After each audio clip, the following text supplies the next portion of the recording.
మగవాళ్ళు పుట్టడానికి ఆకుపసరు యూజ్ అవుతుందా? మా దగ్గరకు వచ్చే కపుల్స్ అంటే ఫస్ట్ అమ్మాయి ఉన్నట్టయితే యూజువల్ గా వాళ్ళ రిలేటివ్స్ ఎవరో ఒకరు చెప్తూ ఉంటారండి, ఇక్కడ ఆకుపసరు ఇస్తున్నారు దాని వల్ల అబ్బాయిలు పుడుతున్నారని. సో వాళ్ళకి డౌట్స్ తో మమ్మల్ని అడుగుతూ ఉంటారు. నిజంగా చెప్పాలంటే అలాంటిది అసలు నిజం కాదు. ఎందుకంటే ఒక సెక్స్ డిటర్మినేషన్ అనేది బేబీ స్టార్ట్ అవ్వక ముందే, అంటే ఒక కణంగా ఉన్నప్పుడు ఎప్పుడైతే ఎంబ్రియో ఫామ్ అవుతుందో ఆ టైంలో డిసైడ్ అయిపోతుంది. కానీ అది ఎవరు కూడా అంటే ఎంబ్రియో స్టేజ్ లో కూడా ఎవరికి కనుక్కోవడానికి ఉండదు. ఒక 3 months వరకు కూడా మేము అసలు మేలా ఫీమేలా అని కూడా కనుక్కోవడానికి ఉండదు. 5th month లోకి కొంచెం ఏర్పడుతుంది.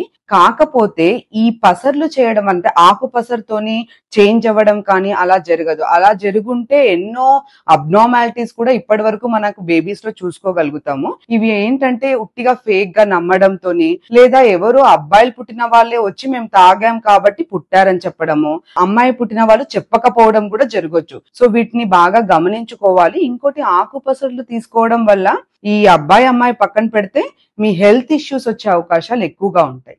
Thank you.